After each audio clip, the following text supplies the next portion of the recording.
반민주, 반인권, 반통일학법, 국가보안법 폐지하라! 폐지하라! 폐지하라! 폐지하라!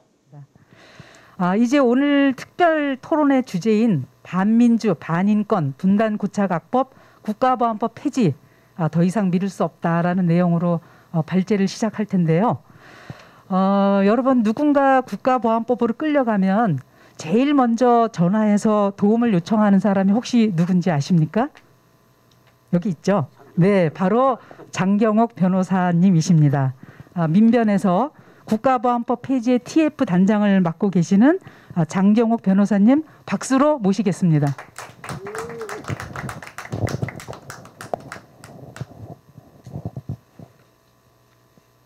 네, 안녕하세요. 지금 7시 13분인데요. 제가 특별한 자료를 준비하거나 이러지는 못했고요. 제가 강연을 하다 보면 이게 질문에 대해서 답변은 잘 하겠는데 이게 강연은 잘 못하고요. 재미도 없고 두서가 없어서 오늘 그 주대계는 지금 현재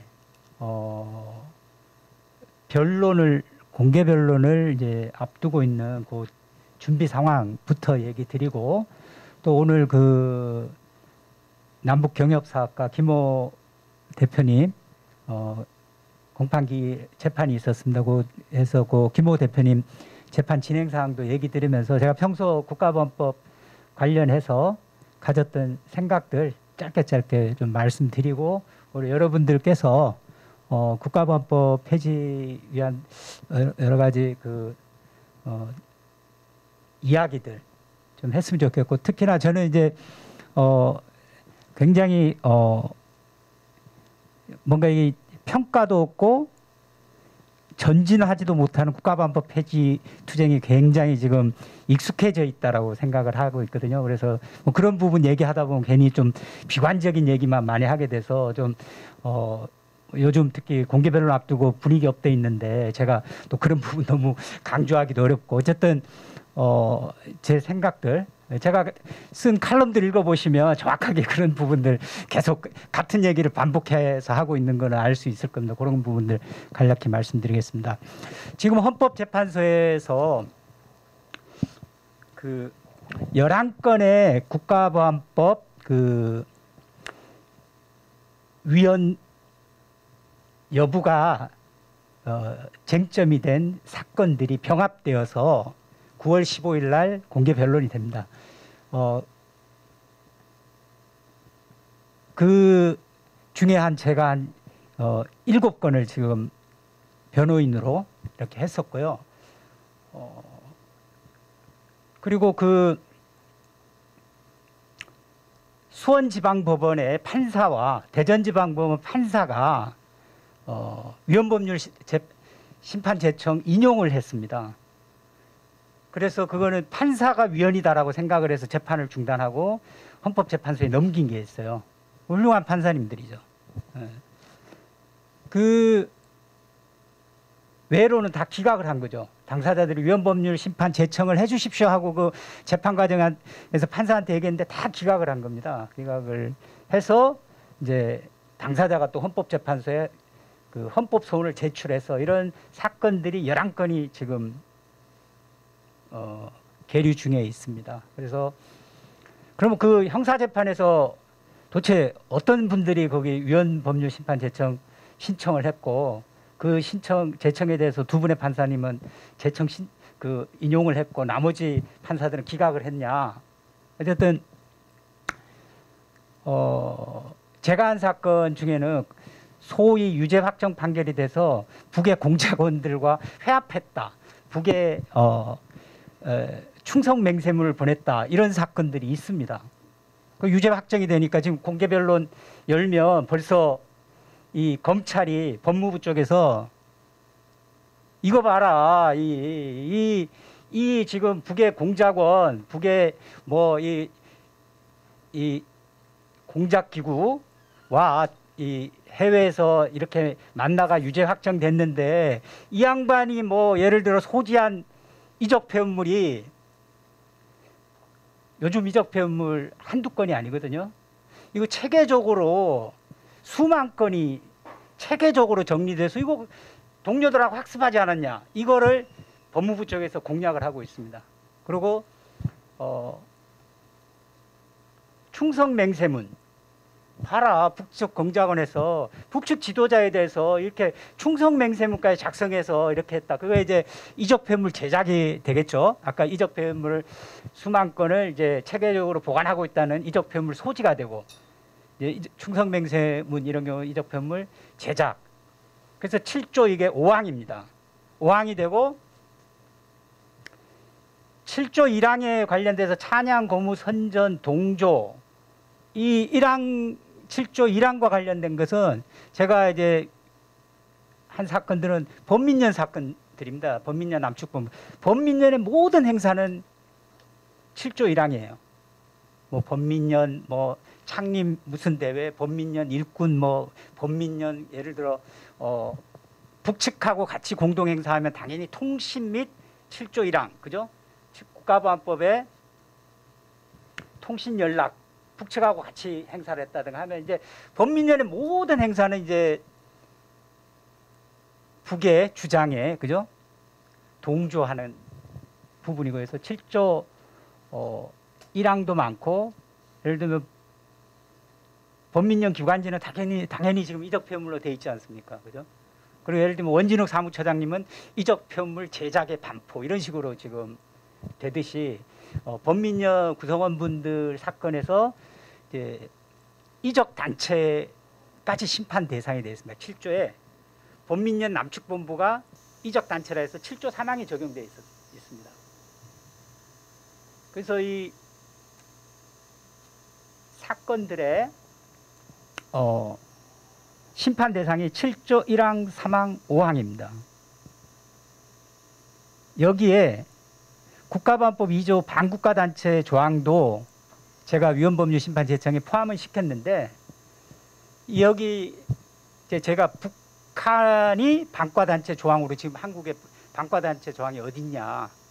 이게 국가보안법 처음 제정될 여순항쟁 때문에 제정될 때는 국가보안법 조항에 전부 다 반과단체 조항밖에 없었습니다. 몇 개 없어도 그럼 반과단체 뭐 남노당이라든가 그 소위 좌익 계열을 다 잡아놓으면 되는 거잖아요. 그 당시 조직 운동이 굉장히 폭발적으로 될 때는 그 국가보안법 바로 만들어서 반과단체라는데 요즘 한국에 반과단체 있습니까?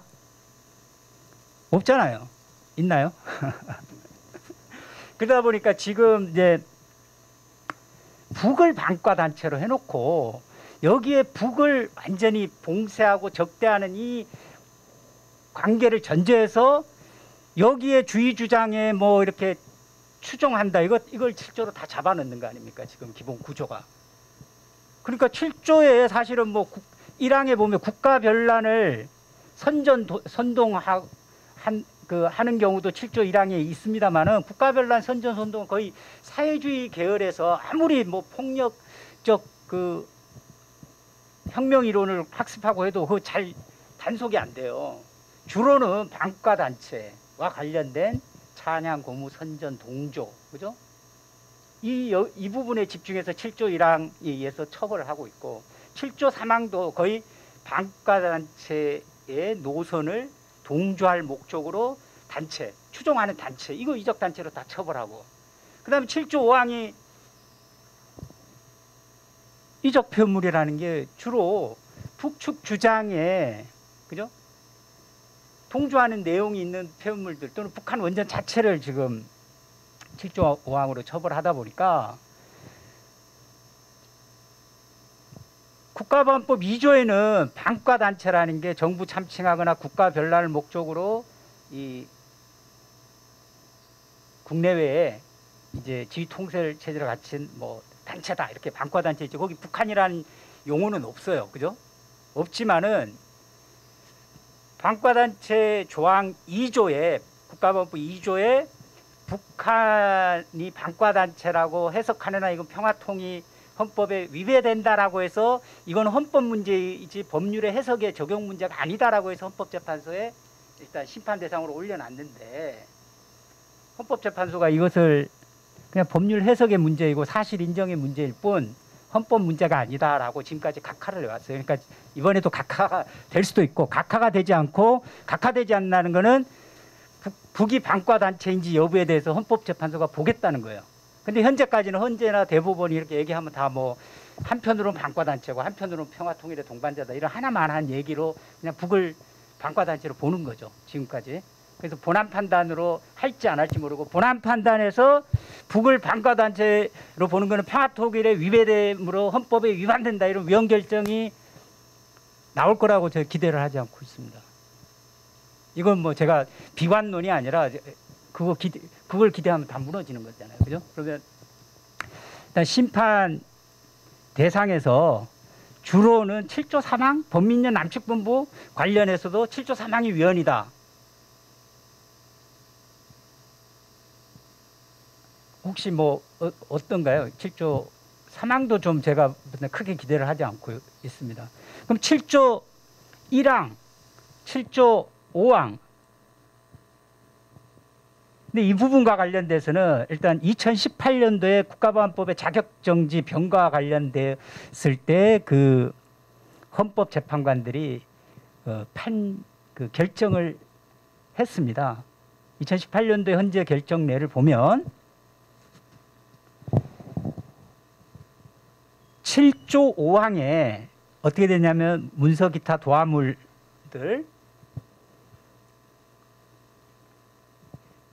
이게 이적 1항 목적의 문서 기타 도화물들을 제작 이렇게 하면 제작부터 들어가서 수입 뭐 판매 반포 운반 복사 이런 조항들이 있는데 거기 소지가 있어요. 취득 소지. 근데 헌재 결정에서 2018년도 자격정지 병과형 국가보안법의 자격정지 병과형이 관련돼서 이적 표현물을 소지한 사람에 대해서 징역형에다가 뭐 피선거권이나 선거권 박탈하는 그 자격정지 병과하는 건 위헌이다 이러면서 소지에 대해서 판단을 한 게 9명 중에 5명이 위헌이다 했어요. 이거 소지는 그냥 사적인 영역에 머문데 이것이 무슨 위험하냐라는 게 9명 중에 5명이 위헌이라고 했지만 6명이 안 되면 이게 위헌 결정이 안 나는 거예요. 2018년도에 헌법재판소의 그 구성에서 5명이 위헌 결정을 7조항 전체가 아니라 소지에 대해서만 5명이 위헌이라고 위헌 결정을 했고요. 위헌 의견이었고요. 결정을 한 게 아니라 위헌 의견이었으면 6명이 안 됐기 때문에 그대로 합헌이 된 거죠. 그럼 7조 1항에 보면 찬양, 고무, 선전, 동조가 있죠. 여기에 대해서 동조에 대해서만 2018년도에 9명 중에 1명 그러니까 통합진보당 해산에 반대한 김희수 재판관이 유일하게 위헌이다라는 의견을 냈습니다. 동조. 이 동조는 뭐 하는 겁니까? 어디가 예를 들면 북측에 어디 동상에서 절하하신 분, 또 예를 들면 북측 행사에 가가지고 박수 치신 분들, 그 다음에 통합진보당 행사에서 뭐 재창했다, 뭐 이런 게 지금 동조로 나오지 않습니까? 그죠? 그 뭐 동조라는 게 특별한 게 없어요. 이거 몸짓도 그냥 동조가 되어가지고 처벌받을 수 있고 그 양반이 평소에 뭐 친북적인 성향이 있다 이러면 그 걸려들 위험이 있는 거예요. 뭐 못 모르고 이렇게 좀 이렇게 환호하든가 이렇게 좀 하다 보면 그래서 7조 1항 동조도 위헌이다라는 의견이 9명 중에 1명이 있었습니다. 자, 이게 2018년대 부분인데 지금 그 이후로 우리법연구회라든가 소위 민변 저희 회장님도 그렇고 지금 9명이 들어가신 거예요. 그래서 제가 볼 때는 한 3명의 보수적인 분들 외에 6명이 그럼 어느 정도에서 지금 공개 변론에서 어떤 정도의 문제의식을 가지고 지금 아마 검토를 했는데 이번에 위헌 여부를 결정할 것인가 이게 이제 고민이 되는데요. 저희로서는 7조 1항에 뭐 찬양, 고무, 선전, 동조까지 다 위헌 결정이 나오고 뭐 국가 별난 선전, 선동까지 다 위헌이 나오고 7조 1항에 그럼 자동으로 7조 3항은 유지가 될 수가 없어요. 왜냐하면 범민련을 떠나가지고 이적단체 조항이지만 1항 목적으로 그 1항 목적이라는 게 반과 단체를 찬양, 고무, 선전, 동조할 목적이거든요. 그러니까 1항 또는 국가 별난을 선전, 선동할 목적으로 그 단체를 구성하거나 가입한 자를 처벌하는 거니까 1항이 무너지면 3항도 무너지고 5항도 다 무너져 버려요. 5항은 뭐냐면 1항 목적의 문서기와 도화물을 제작 뭐 반포 쭉 이렇게 소지 취득 뭐 이런 조항으로 가기 때문에 사실은 7조 1항을 없애는 거기에 이제 저희가 변론을 주력을 하는데 뭐 그래서 스펙트럼이 저희 우리 민변 위원 소송 대리인단 내에서 스펙트럼이 많고 저는 좀 소지는 위헌이 될 것 같습니다. 7조왕 소지. 그다음에 7조 1항의 동조는 워낙 지난번에 그 한 분밖에 없었기 때문에 과연 김희수 재판장 통합진보당 해산에 반대할 성향을 가진 분들이 제가 우리법 연구회 분들은 잘 모르겠어요. 그 뭐 거기 출신이라든가 모르기 때문에 일반적으로 이렇게 이게 동조까지 위헌이 될까? 그것만이라도 되면 좀 어떨까? 또 어떤 분들은 뭐 이렇게 7조 5항 중에서 소지뿐만이 아니라 취득 또는 제작이라는 건 사실은 다 사적 영역에 있는 거잖아요. 제작, 취득, 소지, 반포나 판매는 좀 전파한다 행위에 비해서는 좀 그러니까 좀 나름은 이 7조 5항에서 좀 더 그 이적 편물 관련해서 좀 더 위헌의 범위가 넓어지고 7조 1항에서는 아직까지 우리가 찬양 고무 선전까지 이게 지금 위헌이 된다라는 거는 제가 봤을 때는 한국 사회 예를 들어 지금의 어떤 기존 분단 냉전 지배 체제가 흔들릴 수 있는 조항이라고 생각해요. 저는 그 7조 1항이 무너지는 거는 무너뜨려야죠. 무너뜨려야 되는데 그런 부분을 일단 냉혹하게 뭐 저희가 이제 고민하면서 위헌 변론 준비를 하고 공개 변론 관련해서 저희가 이제 연세대 법학전문대학원에 계시는 김종철 교수님을 저희는 참고인으로 선정을 했고요. 법무부 쪽에서는 고려대 법학전문대학원의 차진아 교수라는 분을 참고인으로 해서 그분들이 또 전문적인 식견을 얘기를 하실 거고요. 저희가 이제 변론 요의서를 낸 다음에 PPT라든가 준비를 많이 하고 있습니다. 준비를 많이 하고 있는데 다만 험재 공개 변론 법정에서 그 변론의 논의 수준이 어떻겠습니까? 그죠? 그러니까 여러 가지 문제들이 헌재 재판관들이 뭐 질문도 하고 하지만 언론에 관심도 있고 여러 가지 뭐 그 한국 사회 지형들이 있는 속에서 과연 어느 정도의 문제의식과 변론 내용 그리고 변론을 하면서도 제가 아까 말했지만 저는 사실 곤혹스러워요. 질문 나오는데 예를 들어 뭐 아까 제가 그 사건의 얘기를 들었지만 뭐 본민년에 이런 노골적인 뭐 문서다. 그 예를 들어 충성맹세물 이러는데 감히 제작을 뭐 이적편물 충성맹세물 해서 북에 보내는 이런 사건인데 그럼 이거 어떻게 할 거냐 뭐 이런 식의 얘기 분명히 나오지 않겠어요? 재판관들 중에서도. 그래서 그런 부분들에서 어쨌든 저희가 많은 좀 논거들과 뭐 중요한 거는 결국 재판관을 최대한 설득하는 게 저희 힘일 것 같고요. 오늘 이 얘기 나누신 중에서 과연 헌법 재판관들을 설득할 수 있는 좀 어떤 피해자분들께서 논거라든가 좀 이런 부분을 해서 이 7조의 어떤 독소 조항에서 없애야 되는 어떤 그런 변론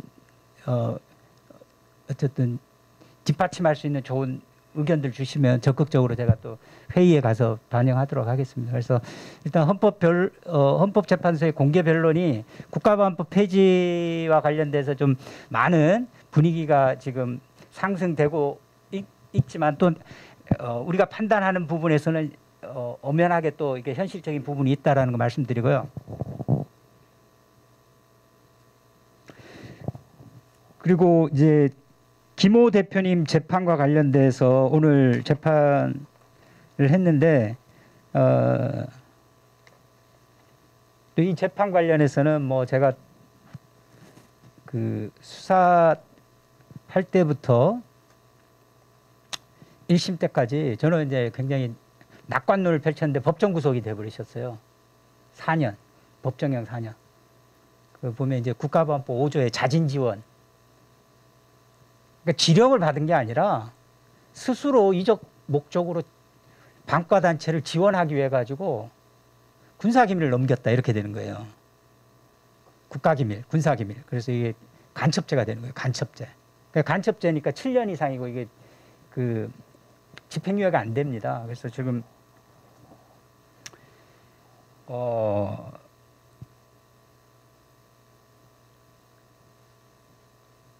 김호 대표님이 다른 게 아니라 김호 대표님은 그 얼굴 인식, 안면 인식 그 소프트웨어죠. 근데 그게 북측 기술자, 북측의 기술자들이 개발한 겁니다. 중국에 나와서도 하는데 이제 중국의 중개인이 계시고 그 중국 중개인이 북측에 이제 기술자들이 나오지 못했을 때는 북측과 연락은 중국 중개인을 통해서 했는데 이 중국 중개인이 재중총련 그 의장님 아드님이세요. 근데 그냥 중국 국적이고 뭐 북측도 방문도 하고 이렇게 하시는 분인데 그분을 중개해서 북측 기술자들이 개발한 그 얼굴인식 프로그램이 굉장히 값도 저렴하지만은 또 실력이 좋으니까 이게 굉장히 이제 그 회사의 발전 전망들을 갖추면서 아주 힘들겠죠. 뭐 소규모 자본에서 이렇게 해오는 과정에 이렇게 하다 보니까 이 안면 인식이 이 사용되는 부분들이 방위사업청 관련한 사업에도 이 기술이 소문나니까 해안에 감시를 하는데 CCTV로 어떤 먼 거리에 이런 그 사람인지 동물인지 식별하고 이런 게 안면 인식 기술이 발전되면 그렇게 하는 거잖아요. 그래서 그 관련한 기술 개발하는 그 기술적인 부분인데 이게 그러다 보면 꼭 이게 군이 아니더라도 예를 들면 공항 어디 감시가 필요한데 해보십시오. 경계 감시에 필요한 부분들을 계속 하면서 뭐 해외의 어떤 큰 운동장에서 이게 침입할 수 있잖아요. 침입체를 검출하고 이런 것들을 하는 과정에서 방위사업청 관련한 그 입찰 제안서 중에 입찰 제안서니까 방위사업청의 로고도 있고 뭐 이렇게 하는데 그 중에 그 관련된 기술적 지표만 다 뭐 방위사업청 다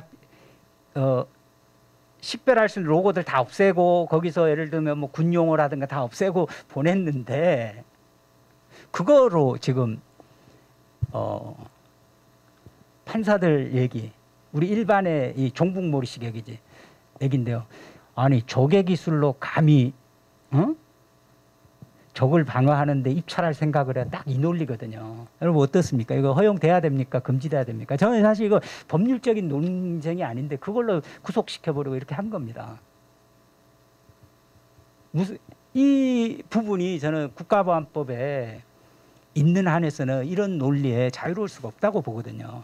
그죠? 남북한 간에 교류하는 과정에서 그냥 경계감시 일반 기술 개발을 쭉 해오던 부분에서 방위사업청 중에서 그 기술적인 이전에 뭐 공항이든 큰 그 체육시설이든 어쨌든 경계감시 필요한 거고 동일하고 구별이 안 되는 기술적인 지표를 보냈는데 그것을 군사상 기밀의 누수로 감히 뭐 이런 얘기를 하면서 이걸 자진지원 간첩죄를 적용을 하니까 참 이거 판사 이거 어떻게 설득해야 되냐라고 했는데 1심 판사가 그걸 유죄라고 해버리더라고요. 유죄라고 해버렸고 또 하나는 이제 그 김호 대표께서 이제 얼굴인식 프로그램들을 북측 기술자들이 개발한 걸 이렇게 받아서 공급을 하지 않습니까? 이제 받았다라는 게 자체가 금품수수인데 국가보안법 금품수수도 있는데 그리고 개발비 준 거는 편의 제공 뭐 이거 다 위험하다는 건데 여러분 북측이 사이버 테러를 자행하고 있다. 저는 증거 기록에서 그 증거는 하나도 못 보고요. 미국 언론, 뭐 한국 언론은 이렇게 쌓아놓은 정도 이게 검사가 입증하는 방식이고 판사가 이걸 못 벗어나요. 판사가 북의 사이버 테러에 대해서 뭐 탈북자 김은광 몇 명이 안 돼요. 몇 명. 그다음에 그 사이버 보안업체 관계자 국정원에 가서 교육받고 나온 애 딱 2명 얘기로 뭐 무슨 디도스 무슨 다 북소행이라고 해버려요. 제가 아무리 지금 이 말도 안 되는 얘기다라고 했지만 이거는 판사한테는 사이버 테러 북소행설에 대해서 감히 내가 이거 증거가 없다고 나 인정 안 해. 그럼 그 판사가 죽어야 돼요. 이게 김호 대표의 사건의 이 장애물이고 족쇄고 우리 사회가 이렇게 무시무시한 괴물에 어떻게 보면 포획돼 있는 분이에요. 그러다 보니까 이제 지금 제가 이제 그 김호 대표님이 어떻게 이렇게 북측과 오랜 기간에 이메일 통해서도 하고 이렇게 물품 주고받고 했냐 했더니 한 3년간 사실은 김호 대표님이 통일부에 북측과 하는 부분들을 신고한 부분이 있고 신고 내용 하다 보니까 북측의 양성일, 박두호라든가 이런 사람들 다 기재했고 북측과 뭐 이렇게 접촉한다 이렇게 나름 남북교류협력법에 세세하게 모든 걸 신고했다고는 할 수 있지만 이렇게 신고를 하는데 그걸 국정원 대북 IT 정보 수집하는 부서애들이 그걸 딱 해가지고 김호 대표한테 와서 박두호가 실장이 뭐 박두호 교수예요. 김일성 교수가 여기에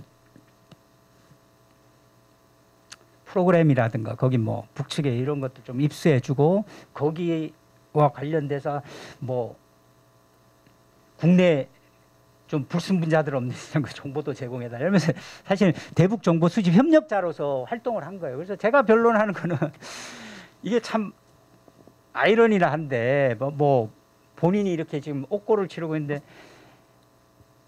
국정원의 대북 정보 수집 협력자로서 국정원의 정보를 제공하기 위해서는 당연히 그 IT 개발팀하고 사업을 해야 하잖아요. 그죠?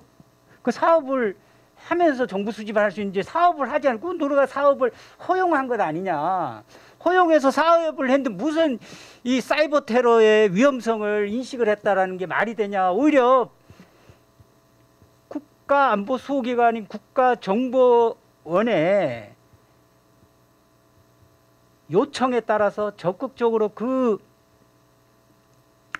정보 수집을 할 목적에 이런 활동이 반국가 행위라고 하고 거기에 무슨 국가보안법 위반의 고의가 있다든가 뭐 이 말이 되냐. 자진지원 목적이 있다 뭐 말도 안 된다. 그래서 아니 국정원에 협력하는데 무슨 국가 위협 의도가 안전에 위협할 의도가 있냐 이렇게 지금 변론을 하고 있는데 참 뭐 저도 변론하다 보면 이게 지금 저기 1심 때는 이런 얘기 거의 안 했어요. 제대로 안 했는데 지금은 뭐 일단 나오셔야 되잖아요. 그죠? 나오셔야 되니까 그냥 국정원과 이 관계, 대북 정보 협력자의 관계 이거를 계속 국정원에 막 얘기하다 보니까 막 제가 어떤 경우는 막 이렇게 얘기가 너무 또 나가는 경우도 있고 그래서 굉장히 괴롭습니다. 지금 제가 오히려 그렇게 변론 안 하고도 이거 돼야 되는데 그래서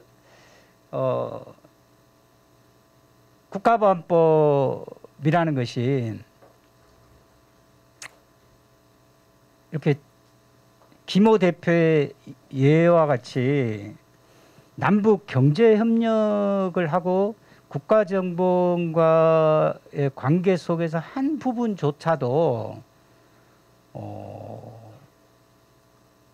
이렇게까지 해서 4년이라는 실형까지 나올 수 있다라고 하기 때문에 저는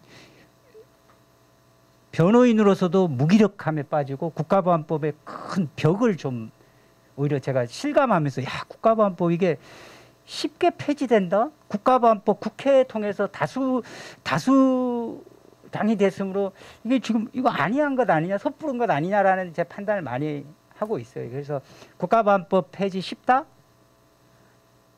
네. 공표 하면 저는 꼬표입니다. 꼬표.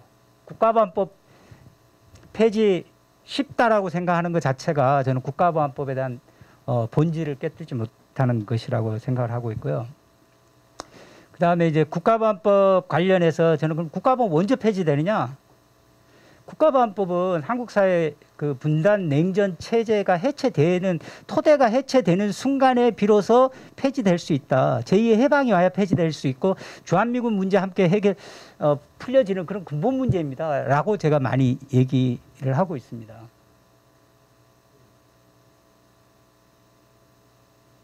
그렇게 생각을 하고 있고요. 그다음에 국가보안법 폐지에서 중요한 거는 지금 사문화됐다는 논리가 2004년도에 굉장히 많았어요. 그러니까 폐지 위한 논리겠죠. 그죠?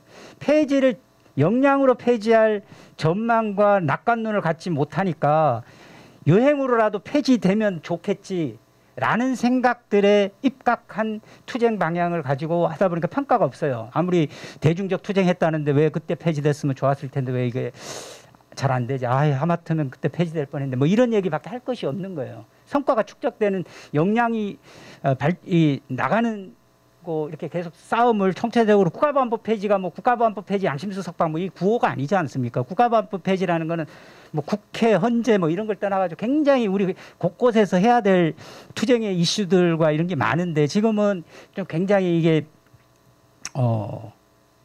투쟁 자체가 역량을 키워나가는 방식으로 하기에는 굉장히 저는 역부족인 상태고 국민들 자체가 국가보안법에 저는 피해자로서조차도 자각을 못한다. 기본적으로. 그리고 국가보안 피해자가 여기 처벌받은 사람이 피해자가 아니라 국민 모두가 피해자다라는 그 자각이 전제되지 않으면 그리고 국가보안법이 사문화됐다는 논리라든가 이런 논리 자체가 저는 국가보안법 폐지 투쟁이 나아가는 부분에서 굉장히 장애 요소가 돼버렸다라고 생각을 하고 있고요. 지금 이제 앞으로 이제 국가보안법 폐지와 관련돼서 제가 생각하는 겁니다. 제가 생각하는 부분으로 말씀드리면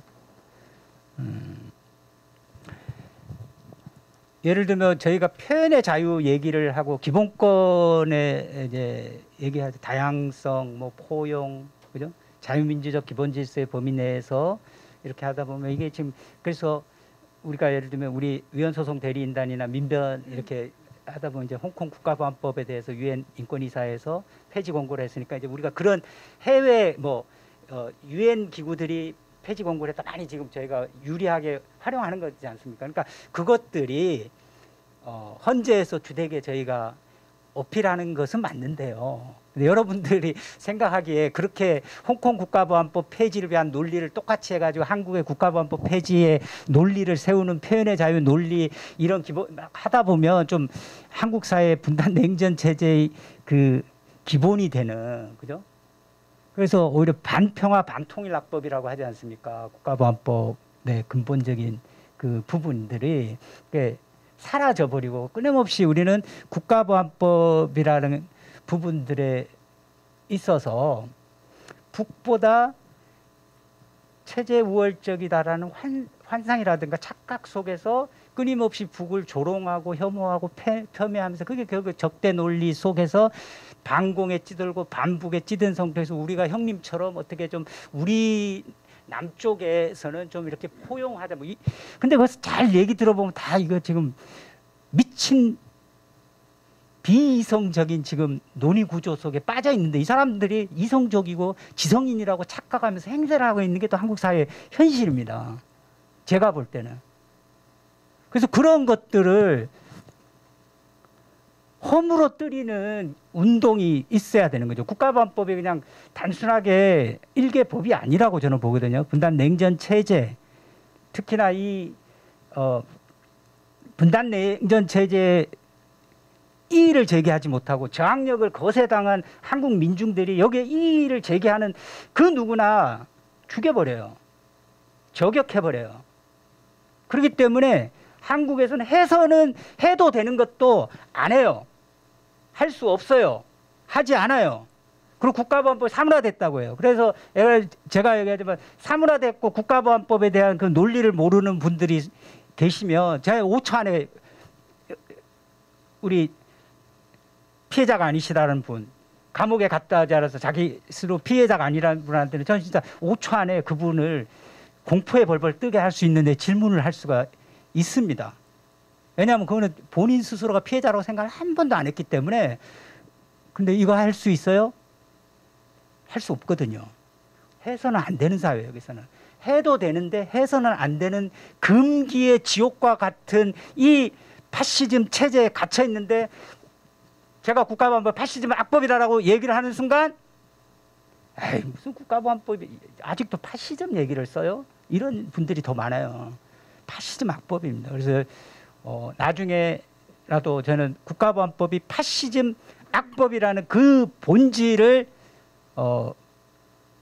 국민들에게 알리는 거, 알리고, 그래서 북에 대한 전면적인 봉쇄와 적대 체제에 갇혀 있는 우리가 국가보안법 피해자다라는 걸 자각하는 이런 국가보안 폐지 운동이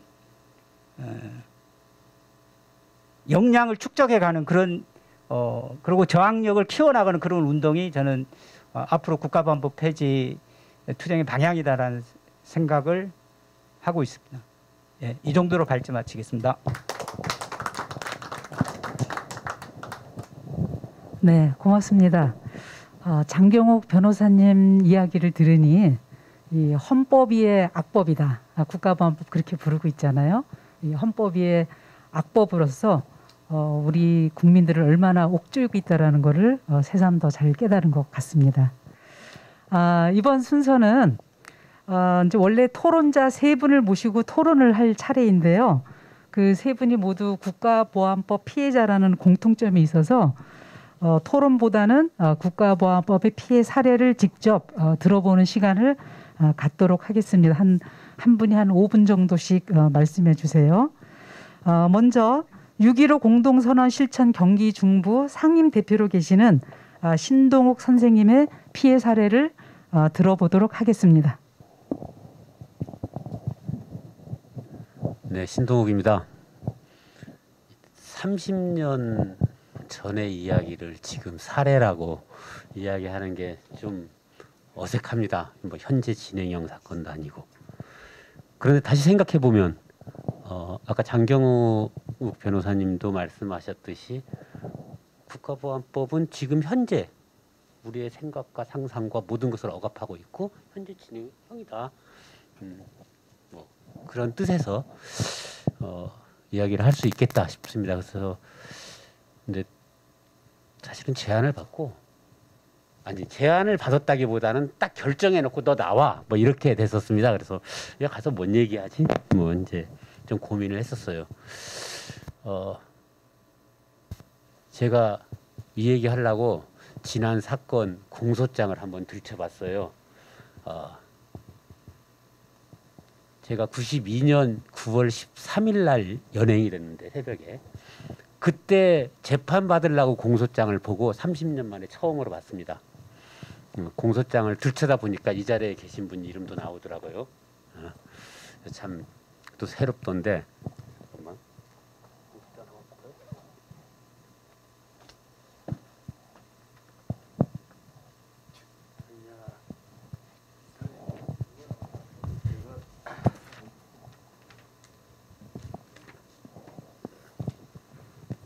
공소장을 이렇게 딱 보니까 제가 보니까 3조 1항 제3호, 4조 1항 제2호 따모, 아까 변호사님 말씀 많이 하신 7조 제5항, 제1항, 8조 제1항, 제14조, 거기다가 뭐 형법 37조, 38조 왕창 걸려 있더라고요. 뭐 반국가 단체 가입, 그 이적 표현물 소지 단독법 반포, 뭐 회합통신, 뭐 온갖 것들이 다 걸려 있습니다. 사실은 형법은 그 뭐 이 나중에 이 조항을 뭐 감형하지 못한다 뭐 이런 거죠. 쫙 참 거창했습니다. 그리고 죄목을 보니까 죄명이 국가보안법 위반 가로 열고 간첩 등 이렇게 돼 있었습니다. 참 셉니다. 어마어마했습니다. 제가 구형을 12년을 받았는데 실제로 형을 살기는 4년을 살았습니다. 국가보안법 간첩이 4년? 당시에 저희 사건이 기억하시는 분들이 있을지 모릅니다. 92년도에 발표됐던 그 남한조선노동당 이름하여 중부지역당 사건이었죠. 당시 발표는 10여 명의 집화간첩이 활동하고 있고 400여 명의 조직원이 있다. 건국 이래 최대의 간첩단 사건이다. 이렇게 발표가 됐었어요. 그리고 그때 구속된 사람이 62명. 근데 실제로 한 반 이상은 집행유예로 나갔고요.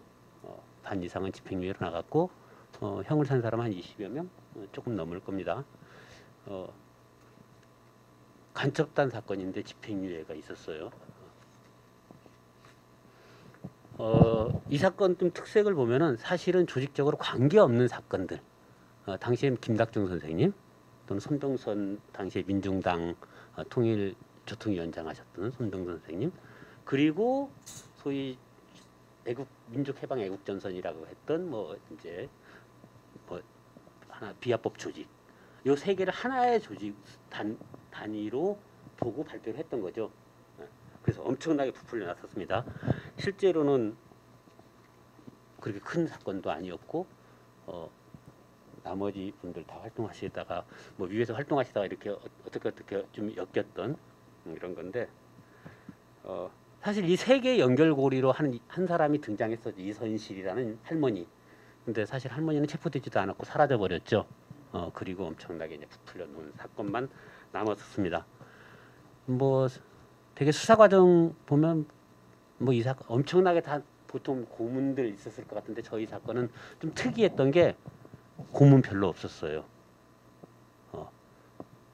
물론 연행 과정에서 뭐 미란다 원칙 이런 건 없었죠. 제가 13일 날 새벽에 연행됐는데 그냥 갑자기 잠자고 있는데 누가 신동국해서 보니까서는 1명, 2명, 3명, 4명 팔다리 사지를 탁 누르고 있으면서 이제 서갖고 딱 해서 그냥 들고 가버렸는데 어디로 가는지도 몰랐고 그리고 15일 날 저녁에서야 제가 종로경찰서 가고 구속영장을 발부받았어요.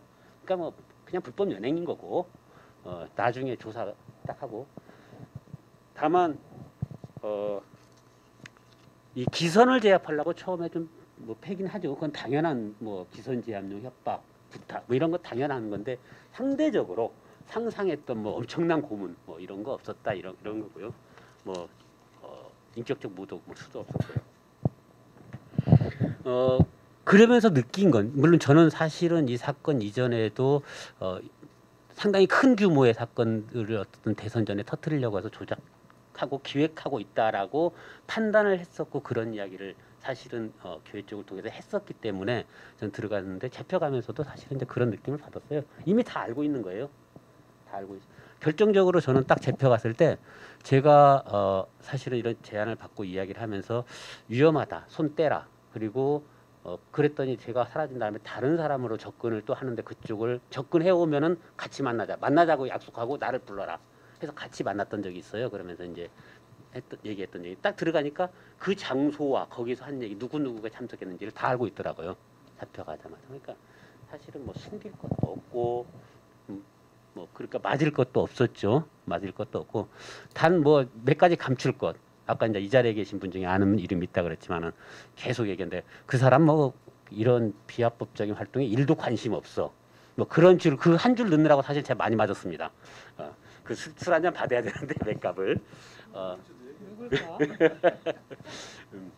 그런 거 빼고는 사실은 별로 없었죠. 제가 여지간의 사건 윤곽들을 쟤들이 다 파악하고 있었고 그러기 때문에 뭐 특별한 부분 없었고 이제 그런 건 있었습니다. 협박.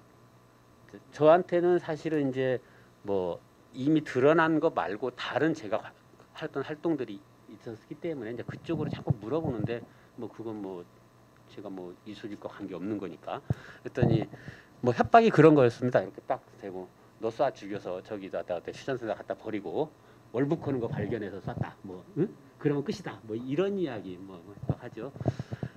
그리고 나중에 끝날 때쯤에는 그런 휴유 뭐 정식적인 휴유는 아닌데 휴유는 있었어. 휴유가 들어오더라고요. 저기 너 고생도 많이 했고 또 뭐 경력도 일하는데 김대중한테 얘기해서 공천 좀 받을래?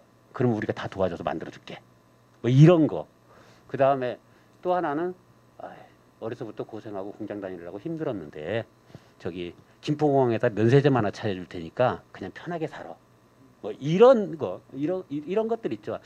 모르겠습니다. 그때 제가 그 후에 넘어갔으면 저기 이번에 경찰국장 된 사람처럼 김순호처럼 그랬을까? 어쨌든 그렇게 큰 뭐 고문 뭐 이런 거 없이 그때는 좀 당했고요. 다만 이제 이 사건들을 보면서 언제든지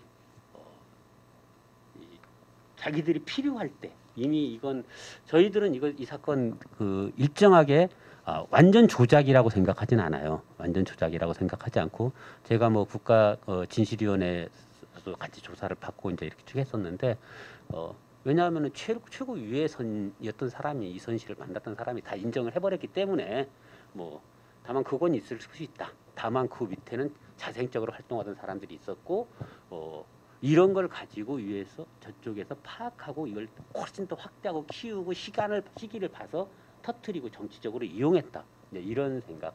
국가보안법이라는 게 그렇게 언제든지 이용해 먹을 수 있는 위험성이 있다 이런 거고요. 이 국가보안법으로 간첩으로 사건이 나고 나서 뭐 제 사진 서울역에도 이렇게 전시했었다 그러더라고요. 그 환기부에서 이렇게 보면은 벽에다가 며칠 조사받고 막 초췌해 있는데 이렇게 이름 써 있는 거 들고서는 사진 대가닥 찍어갖고 아주 그거 보면은 정말 진짜 범인 같아요. 나쁜 사람 같아. 그렇게 해서 딱 사진 걸어놓고 지나가는 사람을 보면서 간첩같이 생겼네. 이렇게 되는 거죠. 그렇게 낙인 찍고 뭐 완전히 수사가 끝나지도 않았는데 그리고 사실은 그 이후에도 제가 저희 사건 같은 경우에 관련자들이 수사 과정에서도 옥중에서 자살하신 분도 계세요. 그리고 이후에 생활이나 적응도 못하고 일상적인 정상적인 활동 못하고 또는 기존에 하던 활동 자신이 하던 뜻을 세웠던 민주화운동, 통일운동 이런 활동 제대로 못하고 그냥 침묵해버리는. 내가 그 자리에 가면은 다른 사람들이 더 위험해질 수 있어. 이상하게 엮일 수 있어. 이런 스스로 자기 검열들을 쭉 해요. 사실 저 역시도 한 20여 년 가까이 그냥 꽃이나 만지면서 숨어 살았다고 보아도 과간이 뭐 당연한 것이었습니다. 그렇게 살았죠. 그렇게 자기 스스로를 검열하고 가두고 그렇게 사는 게 국가보안법의 가장 큰 문제라고 싶습니다. 이후에도 결국 적응 못해갖고 저희 사건은 이후에도 자살하신 분이 2분이 더 있어요. 적응을 못하고 그래가지고 굉장히 힘들어하시고 지금 현재 상황을 그리고 본인 스스로에 대해서 자괴감 이런 것들 굉장히 많고 또 함께 관련됐던 사람들 보기도 힘들고 뭐 이래서 그리고 타 사건 같은 경우는 아마 사건이 끝나고 나서 공식적인 자리에서 사건의 어떤 경과나 어떤 사건의 문제들을 발표도 하고 이야기도 하고 했던 적들이 거의 다가 그랬어요. 그러지 않은 사건들이 거의 없을 겁니다. 그리고 그 사건 관련자들끼리 모임도 굉장히 잘 되고 있어요. 이쪽 부국전이는 잘 됩니까? 잘 안 돼요. 참 어려워요. 잘 안 모여지고 힘들어하고 그런 것들이 있습니다. 저만 해도 뭐 친했던 사람들도 저보고 당분간 쉬어 아무것도 하지 말고 쉬다가 차차 좀 세상이 좀 잊어질만 하면은 그때 가서 활동하지 뭐 이랬던 사람들 주변에 많습니다. 또 하나는 굉장히 큰 문제가 이 후유증이 사실 상당히 많이 남아요. 특히 남자들보다는 전 여성분들한테 저희 사건 관련자 여성분들한테 그런 걸 많이 보는데 공황장애 굉장히 심합니다. 폐쇄공포증 아주 심해요. 저희 집사람 같은 경우 차를 타고 가다가 제가 운전을 가는데 길게 가면은 빨리 차 세우라 그래요. 그리고 차가 제대로 정차하기도 전에 문을 열고 튀어내리려 그럽니다. 갇혀 있는 듯한 느낌. 그러니까 그리고 어디 밀폐된 공간? 그러니까 저하고 같이 장사를 20년 넘게 30년 거의 장사를 했는데요. 저희가 사무실을 문을 못 만들어요. 사무실에 들어가서 문을 닫고 있을 수가 없어서 아무리 더워도 여름에 사무실 안에 에어컨을 못 놨어요. 더워도 같이 더워야지. 에어컨 틀어놓고 사무실 문 닫고 있을 수가 없으니까 그 갇혀 있는 것 같으니까 그런 폐쇄공포증, 공황장애 굉장히 심합니다. 여러분들께 많이 봤어요. 이런 것들을 끊임없이 안고 살아요. 지금 어디 가서 말도 못해 사실은. 병원 가서도 그런 게 언제부터 생겼어요? 그러면 말 못해. 내가 안기부 끌려가서 지하실에서 조사받으면서 생겼어. 이런 얘기 쉽게 못하거든요. 그래서 이런 것들. 저보고 올 봄에 황근식 우리 의원님도 오셨네. 의원님. 올 봄에 동네에서 몇 사람들이 나보고 선거에 한번 나가보라고지. 이런 얘기 했었습니다. 우리 집 사람 팔짝 듭니다. 나 까발려질 일 있어? 이렇게 되는 것이죠. 이게 스스로를 가두고 사는, 옥죄고 사는 현실인 거예요. 지금도. 그런 거. 그래서 참 앞에서도 말씀드렸지만은 저희 사건 같은 경우에 그때 92년 이제 바로 그 다음에 대통령 선거 93년에 있었죠? 그때가 92년 12월 그때 12월에 봤습니다. 92년 12월 대선을 앞두고 벌어졌고 그것 때문에 징역 안에서 제가 죄책감을 굉장히 컸습니다. 사실은 이거 우리 때문에 이게 망친 거 아니냐 이런 죄책감 굉장히 컸었고요. 실제로 그런 영향 없지 않아 있었을 것이고 저희들이 노린 것들도 그럴 수 있다고 생각을 하기 때문에 그래서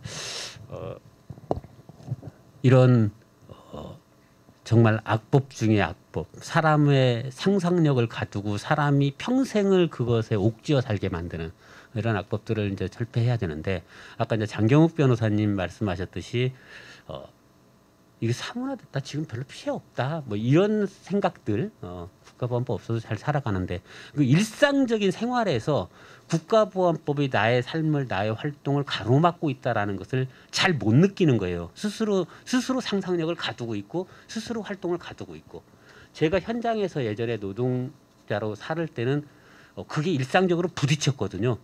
사실은 8시간 노동제 보장하라고 싸우면은 빨갱이 들어왔다 그랬어요. 그랬기 때문에 아무것도 한 발짝도 더 나갈 수 없었고 나한테 좋은 이야기를 저한테 뭔가 새로운 세상이 있다라고 이야기하는 친구나 동료들이 있으면 저 새끼 저기 뭐 북에서 너무 연관된 거 아니야 하고 오히려 그 친구를 의심의 눈초리로 바라보게 만들었었거든요. 그리고 그것을 내 처지 속에서 깨부수면서 나가면서 결국은 이 분단 체제를 깨야 된다라는 생각으로 발전했었는데 지금 그런 것들이 일상적인 삶 속에서 잘 이루어지지 않기 때문에 그리고 잘 못 느끼기 때문에 편안함에 젖어 있기 때문에 좀 동력이 많이 좀 떨어지고 있는 거 아닌가 이런 안타까움이 있습니다. 저부터도 30년 된 이야기를 지금 와서 하라는 게 무슨 의미가 있겠냐고 처음에 생각했었으니 그렇습니다. 그래서 다시 한번 뭐 이 자리를 빌어서 좀 마음을 가다듬고 또 할 수 있는 일들도 해보겠습니다. 예, 이상입니다. 네, 신동욱 상임 대표님은 저하고 과천에서 굉장히 이렇게 가깝게 지내는 사이인데 저도 오늘 이런 이야기 처음 전해 듣습니다. 네. 자, 계속해서 평화의 길 사무처장으로 활동하고 계시는 안영민 선생님의 얘기 들어보도록 하겠습니다. 안재구 박사님이 아버지이신데 아버님과 함께 국가보안법으로 많은 피해를 입으셨습니다. 줄이 바꿀까요? 자리를 바꾸자고. 예, 반갑습니다. 평화의 길 안영민입니다. 반갑습니다. 저도 이런 자리 나오라고 하면 잘 안 나오거든요. 왜냐하면은 자기 검열이라는 게 있어요. 대중들 앞에서 누구 앞에서 특히 국가보안법과 관련된 이야기를 할 때는 아무래도 주저주저하게 되고 또 카메라가 돌아가니까 더 사실 저는 솔직히 카메라 끄고 있으면 좋겠다 이런 생각이 드니까 그게 이제 저희들 같은 경우에는 몸에 배어 있는 그런 건데 저는 제가 초등학교 5학년 때 1979년도에 아버님이 이제 소위 난민전 사건으로 이제 구속되시면서 그 시절에 이제 간첩의 아들 이런 이제 소리 들으면서 간첩 자식 이런 소리 들으면서 이제 어린 시절을 보냈고 그리고 이제 대학교 들어와서는 이제 학생 운동을 하고 계속 했으니까 94년도에 또 이제 구국전이 사건이 터졌는데 저는 사실 아무 관계가 없는데 제 아버님이 이제 그 조직이 이제 총책이다 이렇게 되면서 당시 이제 대구 경북대에서 학생 운동을 늦게까지 수배받으면서 제가 91년도 이제 경북대 총학생회장을 했거든요. 그래서 늦게까지 수배받으면서 있던 저를 이제 같이 잡아온 거예요. 저는 영문도 모르고. 근데 잡았을 때 나중에 보니까 아 이게 그 아버지 협박용으로 아들을 잡았구나 같은 이제 사건으로. 그래서 저는 나중에 구국전이라는 조직하고 아무 관계없이 경북대 활동가 조직 총책으로 분류가 돼가지고 제 밑에 당시 군대가 있던 단과대 학생회장 후배들이 줄줄이 다 잡혀왔어요. 군에 있던 걔네들이 이제 피할 데가 없으니까. 그리고 같이 활동하던 이제 선후배들은 다 이제 제가 잡혀갔다는 얘기 듣고 다 도망갔고, 군대에 있던 친구들이 이제 다 잡혀와가지고 그때는 뭐 가장 이제 병장으로 제대 말년에 교통사고 당해가지고 육군 통합병원에 입원해 있던 제가 이제 그 후배가 가장 미안하거든요. 88학번 법대 학생회장 출신인데 잡혀와가지고는 이제 그 경북대 활동가 조직의 조직원으로 저한테 이제 교육받았다 이렇게 돼가지고 걔는 이제 이병 제대를 했어요. 불명예 제대를 한 거죠. 그 나와가지고는 정말 이렇게 사회에 제대로 취직할 수 없는. 그래서 그 친구는 지금도 보면은 나 너무 미안하다. 그런데 그래도 그 친구는 그런 얘기 하지 마시라고. 저 그 사건 덕분에 그래도 나와가지고 참 열심히 살려고 노력했다 이런 얘기를 하고, 또 이제 한 친구는 그 제주도에서 전경 생활을 하고 있었는데 그 친구도 이제 학생회장 출신인데 전경은 이제 그 내무부 당시에 이제 내무부 소속이니까 그 대공부신실에서 그래도 자기네들 식구라고 생각을 했는지 걔는 안 잡아왔더라고요. 그리고 군대가 있던 이제 국방부 소속 애들만 한 6명인가 7명 잡혀가지고 했던 그런 이제 사건이 있었고 그때 이제 저는 이제 구속돼가지고 한 2년 반 그 전에 이제 학생이 활동했던 걸로 집행유예 기간이었는데 집행유예 그 외상값까지 다 얹어가지고 이제 2년 반을 그대로 살고 이제 나왔던 그런 경험이 있고요. 그리고 이제 여러분들 많이 아신 사건은 2011년도에 그 전에 이제 출소 이후에 나중에 말지에서 기자 생활을 하고 다시 이제 2001년도 민족 20일 창간할 때 민족 20일 기자로 들어가서 거기서 기자 그리고 편집국장 대표 계속 이렇게 하면서 활동을 계속 해 나왔거든요. 근데 2011년도에 이명박 정부가 뜨고 난 다음에 왠지 계속 찝찝했어요. 그냥 놔두지 않을 것 같은데 저희는 이제 민족 20일 활동하면서 북의 방북 취재를 계속 이제 합법적으로 계속 다녀왔고, 그리고 이제 일본의 제일동포들 청년 쪽하고도 계속 연결을 맺으면서, 그러니까 저희는 조선신보라는 일본 청년의 기관지와 북의 통일신보라는 북의 어떤 언론사 그 언론사들하고 이제 교류 협력 관계를 맺고 공동으로 이제 어떤 뭐 취재라든가 이런 걸 한다라는 것을 협약서도 쓰고 그걸 이제 통일부에다 집어넣고 남북 협력 사업자 승인도 받으면서 언론 분야에 대해서 굉장히 이제 진취적이고 선도적으로 이제 활동을 했던 거죠. 그래서 이제 2005년도에 저희가 2006년도에 창간 5주년 때는 그 새 언론사 공동으로 책을 내고, 그다음에 새 언론사에서 공동으로 취재했던 사진을 가지고 북녘 사람, 평양 사람들의 서울 나들이라는 그런 제목으로 전국을 돌면서 이제 사진전도 하고, 그게 이제 통일부에서 이제 지원 받아가지고 이렇게 다 했거든요. 그래서 그땐 참 잘 나갔는데 독자들한테도 선폭적인 어떤 이제 지지도 받으면서, 또 2007년도에는 저희가 평양 남포 간의 통일 자전거 대회라는 거를 전 세계를 뛰어가지고 사람들 모집을 해서 이렇게 가고, 그래서 그때 참 좋았어요. 좋아가지고. 근데 2008년도 이제 정권이 바뀌고 나서 2009년도에 저희가 마지막으로 방북 취재를 가고 난 다음부터는 북에서 계속 초청장이 오는데 통일부에서 승인을 계속 안 해주는 거죠. 저희는 어쨌든 활동을 뭐 방북 취재할 때 이런 내용으로 취재를 하겠다라는 것들을 북측하고도 협의를 하고 그 내용을 가지고 통일부하고도 협의를 하고, 그리고 비공식적으로 제가 또 따로 국정 관계자를 만나서 또 협의를 하고, 그렇게 해서 승인된 내용을 가지고 계속 방북 취재를 하고, 취재하고 온 부분에 대해서 이제 기사를 게재를 하기 전에, 사실 이제 제가 이런 얘기 하기 싫어가지고 저 카메라 없었으면 좋겠다는데, 그 하기 전에 아마 장경욱 변호사님도 김호 씨 이제 변론할 때 그런 부분에 대해서 뭐 많이 이제 이렇게 느낌으로 와닿았을 텐데, 저희도 통일부에서 그 민족20 기사를 낼 때 통일부에서 사전 허가를 다 받아요. 어떤 내용에 대해서 문제가 있다, 걸린다라고 하면 체크를 해서 보내줘요. 그러면은 우리는 이제 기자적 양심과 언론의 자유를 내걸고 싸워야 될 것이냐. 근데 저는 그러죠. 뭐 그런 거 가지고 싸우냐. 더 크게 보자. 빼달라는 것을 빼줘. 다 빼주고 누더기가 된 기사라 하더라도 현재 이 방북 취재 시스템을 우리는 유지하고 이걸 지켜나가야 된다.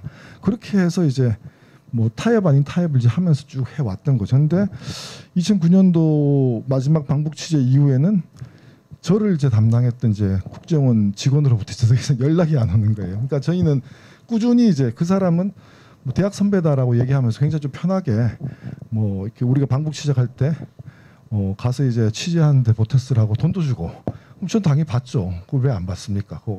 그건 뭐 국가 세금을 우리가 의미 있게 쓰자라고 생각을 하면 되기 때문에 그렇게 좀 편하게 했는데 그 뒤로는 이제 연락이 안 오고 나서는 제가 딱 느낌이 온 거죠. 아 이게 뭔가 민족 20일에 대해서 작업이 들어갈 것 같다라고 해서 그러고 나서는 괜히 이제 제가 이제 타격이 될 거라는 건 이제 누가 보더라도 뻔하거든요. 저는 이제 공격하기 참 좋은 아버지가 누구이고 학생운동을 했고 오랫동안 이런 쪽에 해서 이렇게 해왔기 때문에 딱 걸 수 있는.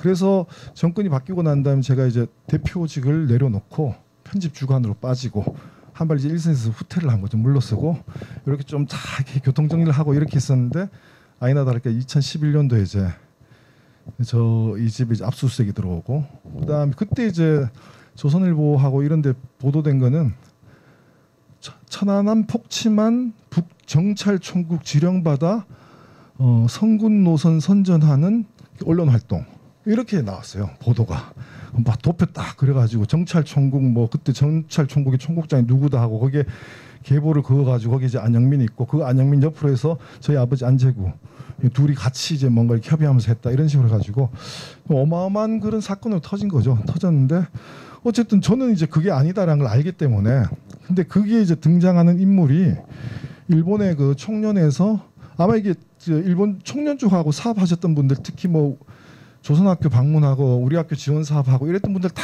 할 거예요. 거기 가면 국제통일국이라고 있어요. 국제통일국이라고 있는데 그게 이제 남쪽하고 일본 쪽하고 사업을 담당하는 이제 부서인데 공식적이고 공개적이고 합법적으로 하는 그런 이제 조직이죠. 거기에 이제 저희 사건 날 때 부장이었는데 지금 이제 부국장으로 있다라고 하더라고요. 그 한 분이 있는데 그분은 그 사람은 아마도 남쪽에서 일본에 가서 뭐 총련하고 관련된 내지 뭐 조선학교 방문하거나 이럴 때 안 만난 사람이 없어요. 제가 알기로도 1년에 한 몇백 명 그 사람을 만나는 그거 다 만나고 돌아오는데 유독 제가 만난 거는 딱 거는 거죠. 딱 걸어가지고 저도 취재를 위해서 취재를 하려면 조선신보하고 교류협력 사업을 하기 위해서는 그 부분에 대해서 실무적으로 총괄하고 담당하고 있는 그 부서 총련의 부서를 통해 가지고 진행을 해야 되니까 그렇게 해서 꾸준히 만나고 이메일을 주고받고 전화 통화를 하고 한 것들을 나중에 제가 잡히고 나서 보니까 2005년부터 이제 다 나오는 거예요. 2005년부터. 그래서 저는 속으로 생각한 게 2005년은 이제 노무현 정부인데 국정원 조직은 정권이 이렇게 민주당 넘어가도 전혀 개의치 않습니다. 지금 뭐 문재인 정부 시절 마찬가지고 기모 사건도 마찬가지고 얘네들은 기본적으로 정권이 다시 넘어가면은 그때 써먹어야 되기 때문에 항상 감시하고 도청하고 감청하고 체크 다 하고 제가 이제 들어가서 봤을 때 뭐 기본적으로 2005년이면은 제가 딱 기억나는 게 왜 2005년인가 했더니 그때 제가 이제 민족 20일 편집국장이 되고 그다음에 처음으로 이제 제가 책임지고 이제 일본에 방문을 한 그때가 2005년 11월 달인데 그 무렵부터 이제 샅샅이 다 이제 뒤지는 거죠. 그게 나중에 재판 때 보면 이제 수사 기록이나 이런 부분들이 다 올라와 있더라 보니까 그래서 그런 거 보면은 정권이 바뀌었다라고 해서 절대 뭐 문재인 정부가 국정원을 문재인 정부의 국정원을 만들어서 운영한다. 그건 위에 있는 상층에 있는 원장이나 몇몇 사람들에 대한 부분이고 대공수사 라인이나 이 수사팀에 있는 사람들 같은 경우에는 정권 바뀐다고 해서 이거 싹 물갈이 못 하거든요. 그럼 있는 거예요.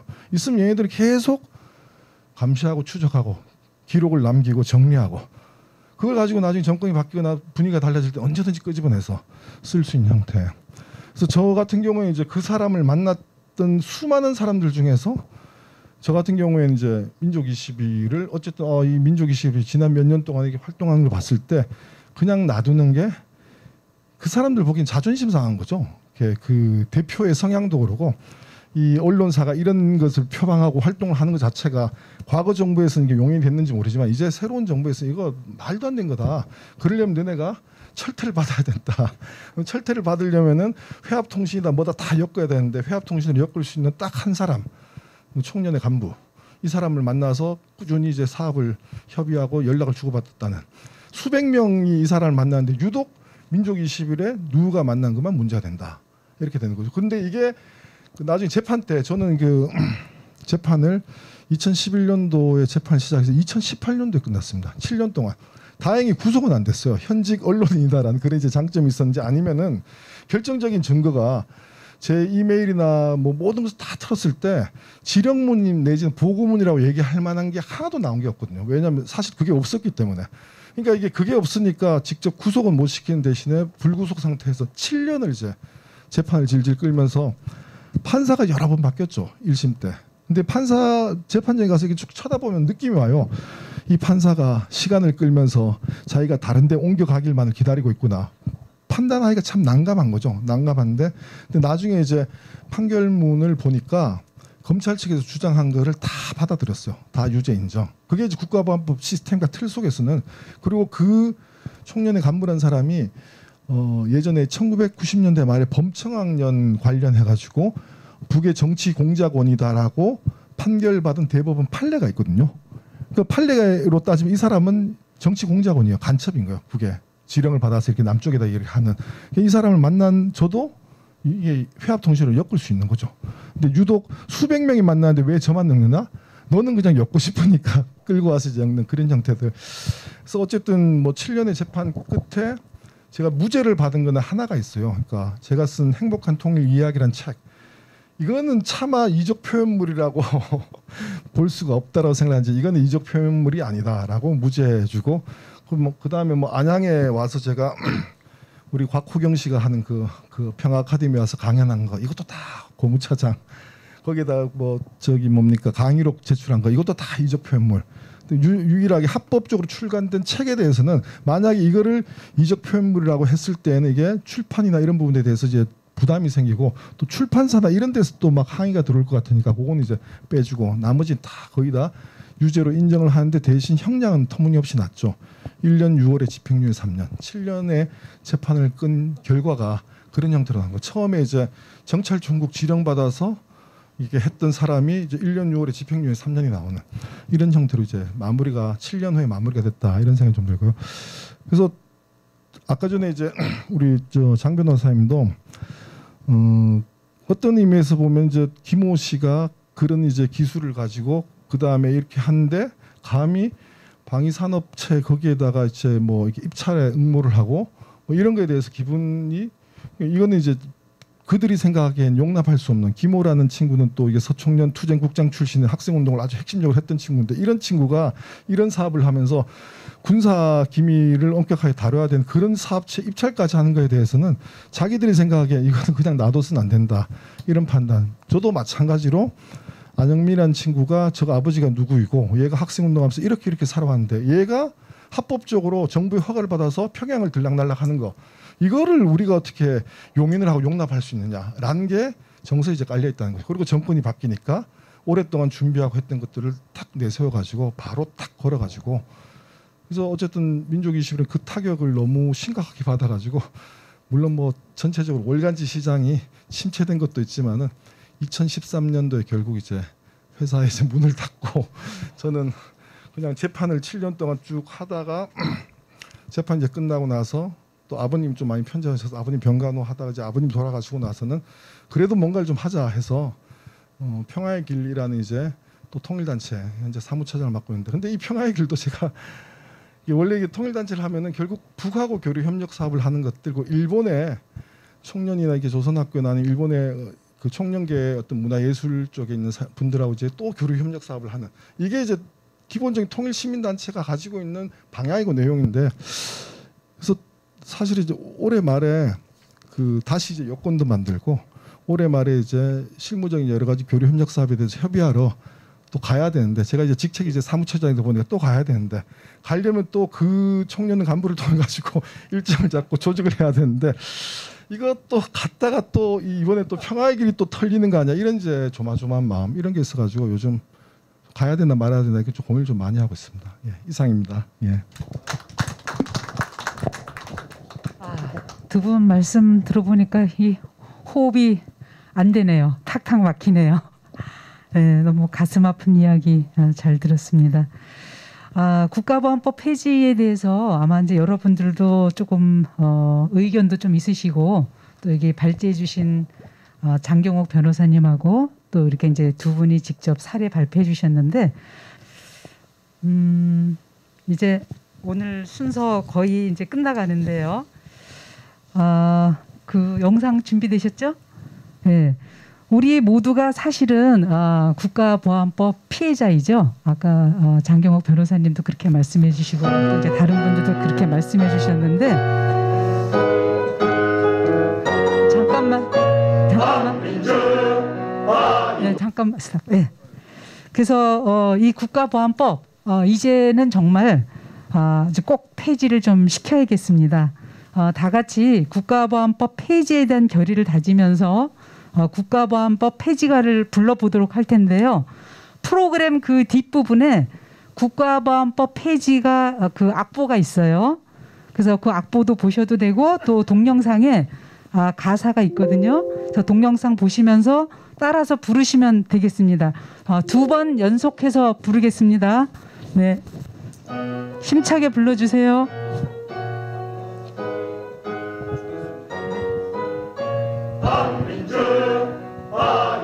동상에 넘어네. 반통일 이제 그만 국가보안법 끝장내 이번엔 반드시 폐지해 사상과 양심 가두고 교연의 자유를 가로막고 내 동포 내 가족 못 만나 불법이니 만나지 마라 반민주 반인권 반통일 이제 그만 국가보안법 끝장내 이번엔 반드시 폐지해 민주와 인권 가두고 자주와 통일을 가로막고 낡고 부패한 적폐들의 특권을 지켜주는 법 반민주 반인권 반통일 이제 그만 국가보안법 끝장내 이번엔 반드시 폐지해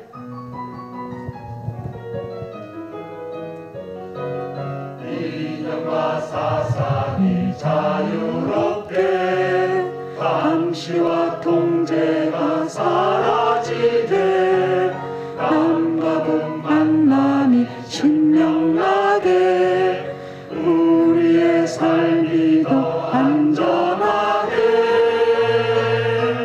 반민주 반인권 반통일 이제 그만 국가보안법 끝장내 이번엔 반드시 폐지해 반민주 반인권 반통일 이제 그만 국가보안법 끝장내 이번엔 반드시 폐지해 폐지해 국가보안법 폐지.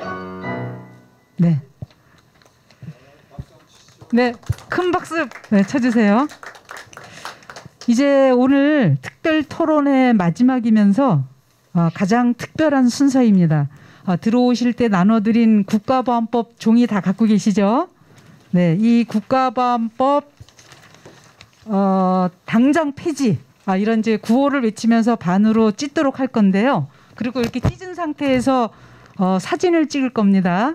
그리고 사진을 찍은 다음에 요 앞에 있는 국가보안법 쓰레기통에 버리도록 하겠습니다.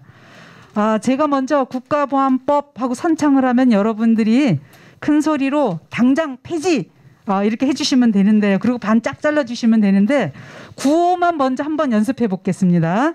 자, 국가보안법 당장 폐지. 네, 그럼 이제 찢을 준비해 주세요. 반으로. 자, 국가보안법 당장 폐지. 네, 그대로 들고 계세요. 사진 찍어주세요. 잠깐만요. 하나, 둘 하고 싹 찢어요. 시작. 찢어.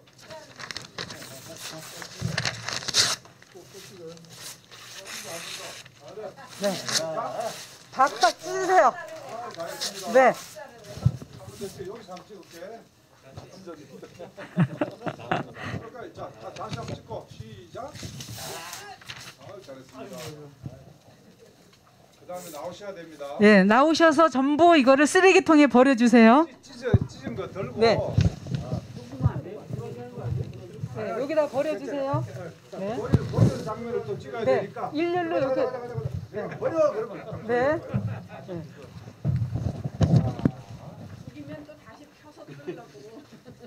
네. 썼죠. 네. 자 시작 버려. 우. 잘했습니다. 네. 네. 네. 꾹꾹 밟아주세요. 네. 모두 잘하셨습니다. 아주 속이 후련합니다. 밟는 거 찍어야 네.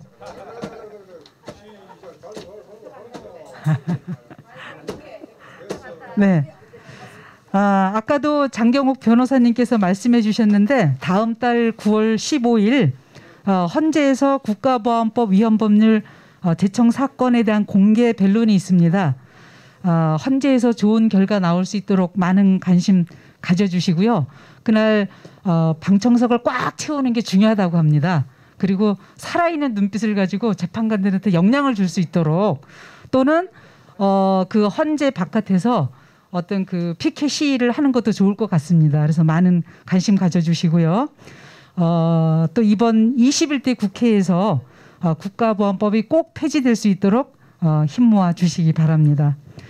바쁘신데도 불구하고 오늘 국가보안법 폐지라는 이런 뜻깊은 토론의 자리에 끝까지 참석해 주신 여러분께 깊은 감사드립니다. 네, 감사합니다. 국가보안법 폐지하라.